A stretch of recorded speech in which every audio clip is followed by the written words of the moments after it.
요새는 카드사의 이 희망퇴직도 이제 시작됐나 봅니다.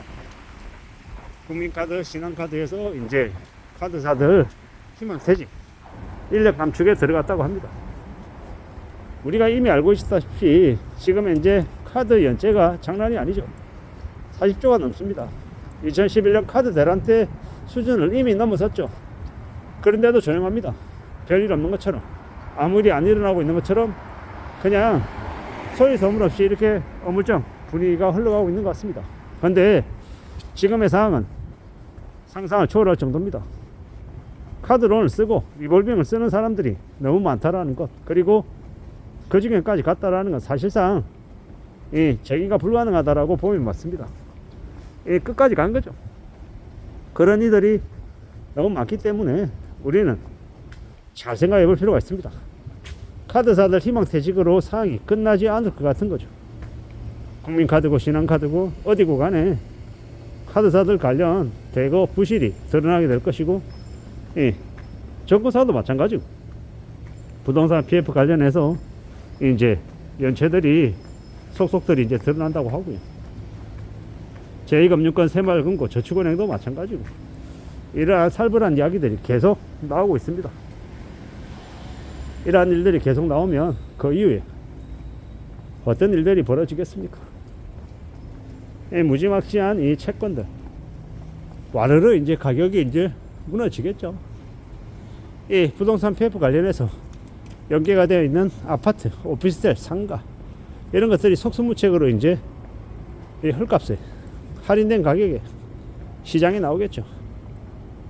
그렇게 이제 헐값의 물건들이 쏟아져 나오게 되면 안 그래도 소화가 안 되는데 와르르 나오게 되면 가격은 더 떨어질 것이고 사람들은 더 이제 불안에 떨고 더 충격에 휩싸이겠죠. 그러한 일들이 이제 앞으로 벌어진다라고 보면 맞겠습니다. 2025년에 그러한 일들이 와르르 이렇게 터져 나오고 25년 동안 딱 정리되고 26년부터는 괜찮아지면 좋겠는데 그럴 수 없죠. 2025년, 6년, 7년 그리고 그로 인한 이제 여파 충격들이 2028, 2029까지 갈 수 있고, 그것도 그렇게 4년, 5년 안으로 이제 마무리 지을 수 있으면 정말 다행인 거고, 그러지 못하고 계속 길어지면 정말 이제 정말 힘들어지는 거고. 근데 이제 개인적인 의견으로는 그래도 한 4년, 5년 안에는 해결이 되고 좀 정리가 되지 않을까라고 조심스레 추정하는 거죠. 또 그렇게 나아져야 된다라고 생각하는 거고요. 앞으로 우리가 살아가는 시대에, 우리가 살아가는 현실에 더 많은 우려, 더 많은 염려를 지금 하고 있는 겁니다. 좀 더 조심하고 좀 더 대비해야 되고 좀 더 챙겨야 되는 것들이 한둘이 아니죠. 잘 생각해 볼 필요가 있는 것 같습니다. 잘 살아가야 되는데, 괜찮아져야 되는데 이놈의 시대가 너무 무지막지하고 너무 험악한 것 같습니다. 어떻게 살아낼 수 있는 걸까? 과연 살아갈 수 있는 걸까? 라는 질문을 계속해서 하고 있습니다. 참 걱정이죠. 이 엄난한 시대를 어떻게 극복해 나갈 수 있을까를 걱정하는 이들이 너무도 많은 것 같습니다.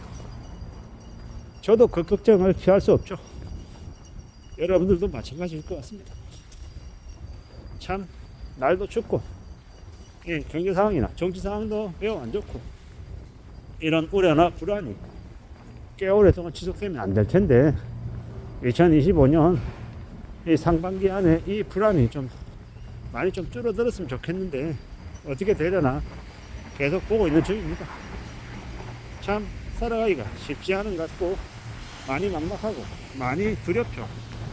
그런 일들이 좀 안 생겨야 될 텐데요. 2025년 지금 우리는 더더욱 더 힘겨운 시간들을 맞고 있는 것 같습니다. 그래서 더 이제 걱정도 하고 있고 더 이제 겁을 내죠. 그 겁을 내는 게 매우 당연한 모습이다라는 겁니다. 지금의 상황이 결코 소홀하지 않기 때문에 우리는 더 이제 신중하게 우리의 삶을 관리해야 됩니다. 인생은 모험이 아니고 관리라고 했습니다. 관리하고 또 관리하고 통제할 수 있는 것들을 통제하며 지내야죠. 놓치고 있는 부분들, 잘못하고 있는 부분들을 좀 바로 잡아야 합니다. 더더욱더 그래야 합니다. 참 많은 고민들, 많은 생각들이 들고 있는데 어떻게 이 모색하고 어떻게 해결할지 궁리한 이들은 참 많은데 쉽사리 답이 턱하니 내 앞에 떨어지지 않을 겁니다. 그래서 더 걱정하고 더 고민하고 밤잠을 설치는 것도 사실이고요. 차분히 차근차근 상황을 되돌아볼 필요가 있는 것 같습니다. 서두르면 큰일 납니다. 아무리 위급한 상황, 아무리 안 좋은 상황이 되어도 어떻게 해야 됩니까? 서두르지 않아야 되죠. 신중하게 또 신중하게 기다려야 합니다. 그게 더욱더 필요하다라고 말씀을 드립니다. 천천히 뭔가를 결정해야 되지 빨리 조급하게 서두르면 될 일도 안 되게 돼 있다라는 겁니다. 참으로 힘든 시기가 지금이죠. 다들 힘들어하고 다들 빡빡해 합니다. 걱정도 많이 하고요. 염려도 많이 하고 매우 어려운 시기에 우리가 살고 있다라는 것 계속 이제 알아차리며 지내야 되는 거죠. 어떻게든 우리는 이 힘들고 어려운 난국을 잘 헤쳐나가기 위해서 무던히 애써야 될 것 같습니다. 그리고 함부로 내 호주머니에 돈이 있다고 떠벌리지도 말자. 내가 돈 있다, 나 잘 산다, 잘 나간다, 이런 얘기하는 놈들은 실제로는 가짜일 가능성이 크고 함부로 떠벌렸다가는 이 범죄의 표적이 될 수 있다는 것을 명심해야 될 것 같습니다. 우리가 살아가는 걸 너무 쉽게 생각하고 너무 만만하게 생각하면 그것 또한 내가 되게 힘들어질 수 있는 이유가 되기도 합니다. 세상을 절대로 우습게 보면 안 되고 남들도 만만하게 생각해서는 안 됩니다. 내 눈에는 남들이 다 우스워 보이고 한심해 보이고 멍청해 보이는 것 같지만 실제로 그렇지 않다라는 내 생각보다 훨씬 더 많은, 훨씬 더 뛰어난 능력을 가진 이들이 다른 사람들이다 라고 생각하고 지내야 됩니다. 함부로 경거망동하고 함부로 남을 하대평가하고 선입관을 가지고 내다봤다가 나중에 큰 발을 입는다 라고 생각하는 게 맞을 것 같습니다. 참으로 힘든 시기를 우리가 겪고 있습니다. 그 힘든 시기를 어떻게 잘 견뎌내고 극복하고 헤쳐나갈지를 잘 궁리해야 될 것 같습니다. 그래야 됩니다. 지금은 절대로 쉬운 상황이 아니다라는 거 잘 궁리하고 잘 따져봐야 되겠습니다.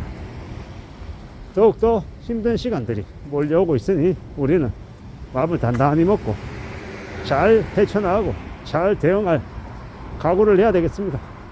힘들고 어려운 시기일수록 먹는 거 잘 먹고 이 추운 겨울에는 따뜻한 곳에서 몸도 녹이고 그러면서 안전하게 살아갈 궁리를 해야 되겠습니다. 그렇게 지내야, 그렇게 살아가야 우리 삶을 지킬 힘이 만들어지지 않겠냐라는 겁니다. 참 추운 날씨입니다. 건강 조심하시고 요즘은 또 독감도 유행한다고 합니다. 독감도 조심하시고 정말 안전하게 살아가시기를 간절히 바랍니다. 이상입니다.